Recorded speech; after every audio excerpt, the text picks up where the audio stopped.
Alright, Colin Blainer, United People's TV. I'm with Ped here from Everton. Nice to meet you, Ped. Mate. He's come over, Everton, ToffeeTV. He's just going to run through things, and first question I'd like to ask you. How do you think Fellaini is doing at Old Trafford? Well, that's a question I should be asking you, but he looks like he's doing all right, doesn't he? Well, the wigs are back on sale at Old Trafford. That's the main thing. So I mean, some fella had the house full, and I hope he's got rid of them all, because health and safety definitely was a problem with that. I mean, he looks like he's doing well. He looks like, for me, that he's back to what he was like when he was at Everton, and he's getting used properly. And this was the mad thing from last year I couldn't understand about David Moyes. Is he buys him for 27 million and then plays him in a position he shouldn't have been playing in. So that for me is the reason why Fellaini was doing so poorly and now seems to be doing so well, and he'll be an interesting factor come Sunday. The way I see Fellaini at the moment is he's bided his time. He's not really reacted to all the bad press and the bad words at Old Trafford. And Van Gaal even says last week he's like the first on the list, the way he's playing. So fair dues to him, he's kept his head down. He seems like 27 million is not a bad buy. Well, we'll wait and see on that one. Well, we'll see at the end of the season, yeah. Other than that, I think Fellaini, truthfully, might be really up for a good game at Goodison this week.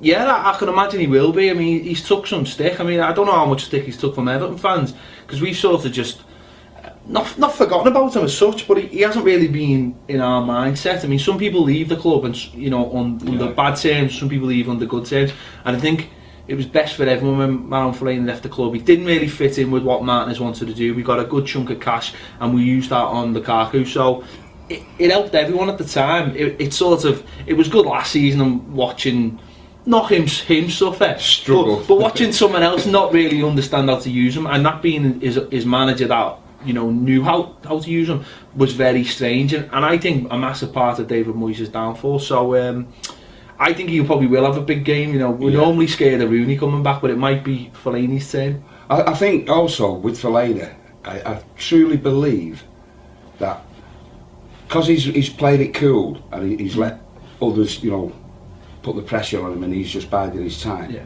That he knows that even if things don't go well, he'll come out of this season really good. He's playing good for Belgium.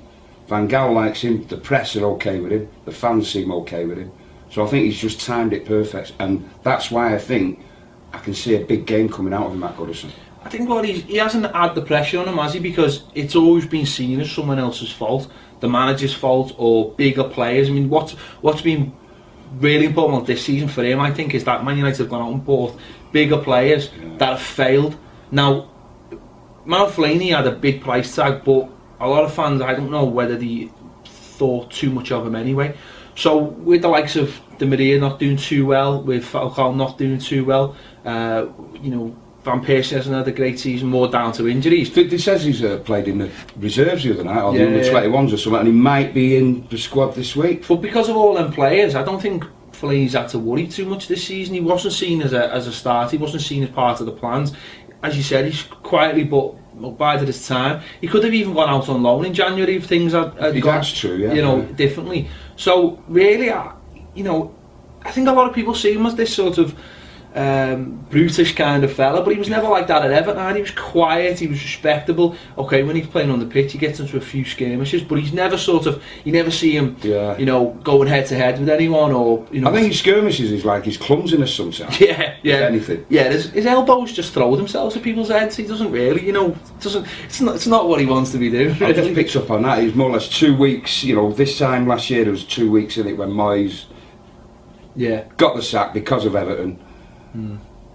Delicious. And that's why this game now it's just like a repeat of last season's, because if you do beat us, which you're capable of, it puts a spanner in the works. Liverpool are behind us, City most probably overtake us. Quite truthfully, I'd take 4th place now. I don't see it like that. I see Manchester United going for 2nd now and thinking, I mean, a big thing for Man United surely got to be finishing in the top 3, as if so they get the group stages in the Champions League, because that's a benchmark that you can start from and say, we're already in the group stage, you don't have to worry about going to Bratislava or something ridiculous like that, which is normally where, you know, you end up in a Europa League semi-final. But you know, it's, I know what you mean. It's just after the disappointment last year of coming 7th. Yeah. You know, like at the beginning of the season, if you said, "Will you take 4th?" I would have gladly took it. 7th. We'd bring DVDs out when we finished 7th. We like books about that kind of adventure at Everton.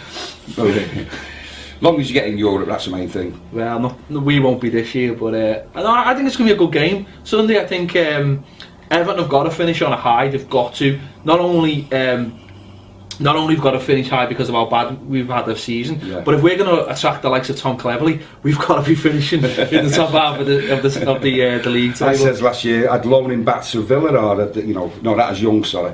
Because Young's turned it round. Yeah. I thought last year I'd get rid of Young, get rid of this, but cleverly I thought FC United, you know.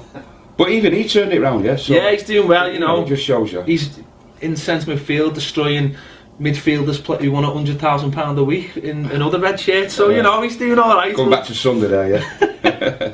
So overall, what do you think of United this year? I think disjointed, just a bit lucky to get it back together. Luck, yes, but sometimes that plays a massive part. They started out, as I said earlier, with all these top players who didn't really fit into anywhere. They didn't seem to have any players, defenders. The goalkeeper, basically, for the first half of the season. I mean, some of the saves he pulled off against us in that last 5 minutes at Old Trafford, I've never seen anything like it in my life. Yeah. And do you know what? That's been a massive difference between the two clubs this season. You had a brilliant keeper that kept you in the season, the first half, and we had an ex-Man United keeper who basically should be, you know, playing to stay back in the States, because he's been absolutely awful. And you know, if we'd had a goalkeeper like you've had a goalkeeper, we might be challenging the top half and going for Europe this season. And I think the first half of the season that was a big difference.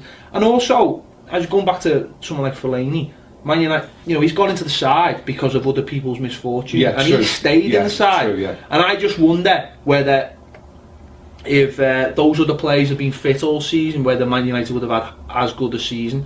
But you knows. I mean, look at someone like Luke Shaw. He paid 30 million for him. He has another good season. Struggled. I think he had his best game. He did. He played well against Chelsea. Yeah, but the manager did, because it wasn't really his signing. The manager has said, "Well, you're not playing," and that's fair enough. But I wonder whether some of those other players may have played all season. The likes of Van Persie, whether he would have played all season with the Dutch connection in there. I think he'll go, and I think he'll have a couple of years, good years in Holland. Falco, I hope he goes. Di Maria, I'd chance him for another season. Maybe he's going on about, you know, the house being robbed and he's staying in an hotel, it's unsettled him. Well, I think there's a bit more to it than that. I think sometimes South Americans do tend to take a long time, and I think he's just one of them. Like Brazilians, not many Brazilians cut the mustard here. Yeah.